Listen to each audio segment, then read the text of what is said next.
All right, so let's go on to your Python project. Yes, Pascal. Okay, so this is group 5. The members are there. What we did is the first objective was to use KNN to classify, to create a classifier that can help diagnose cancer patients. So we just imported the data. On the first slide, we just ran the columns just to see what the data contains. We came up and found out that our target has uh, a malignant and benign. So one, either you have cancer, the other one you don't. Uh, we trained our data, split it into 25% for test and 75% as training data. And what we did next is we trained the K. We were given an array of between 5, 10, 15, 20, and 25. That's where we should have chosen our best K using a fold of 5 cross validation.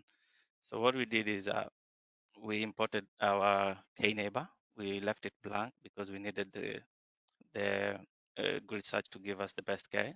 And what we did there is pass the parameters into our model name, which we call paragrid, and then train the data, fitted it into the grid search.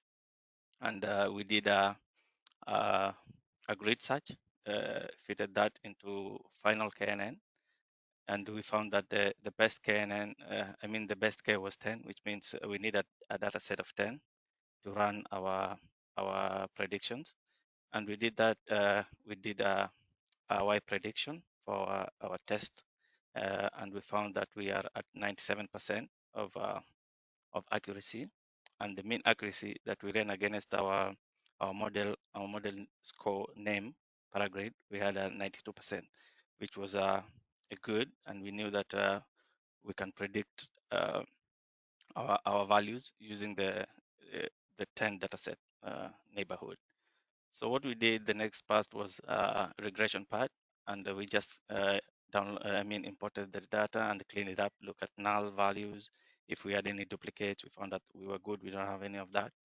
And we ran a heat map just to get a correlation between our variables and our count, our determinant. And from the heat map, we saw that the darker ones, 0.2 down here, those are the least correlations to our count. And we had the wind speed at, weather seat to be the lowest, then wind speed for the correlation with data of count. So the two won't help us much to determine the data. What we did next is do a lasso regression. And in lasso regression, we just use an alpha of 50.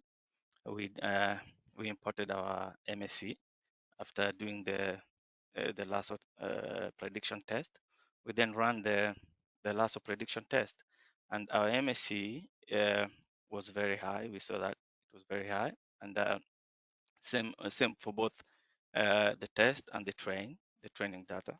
So what we did is just put down a graph, look at if we have a polynomial curve, and when our R2 score was at 46%, which is a bit low, and that's why the R2 score shows how close the scatter plots, the points are between each other. And we found that the points are not too close because of that R2 score. And our polynomial here curve for the data also showed that it showed that the graph is not normalized. So it means that it was not well predicted, or the data was not as good as we thought. And we just ran a coefficients for the lasso regression and the intercept for the same. And then we did a ridge regression. Ridge regression, the only difference it gave us here was 181, which was a bit lower. And when we did an MSC test, it gave us 185 for the trained data and 181 for the test data. We also graphed that to see just what has that. The R2 score was at 50, a little bit better than the lasso regression, and the points on the scatter plot look more closer, but still the polynomial was not as smooth as you'd expect for the data. We went ahead and did a linear regression, and the linear regression here was for registered, because here we were just required to do compare the registered and I think was it registered and season? I think so. Count. And count, yeah, registered Count. and count. So yeah, so we first did the registered one, came up with the coefficients and did our prediction, named that prediction reg data, and we just chose some of the data from the table just to see uh, right here, just to see what our prediction was. So we chose some of this data, the same ones that was in the table.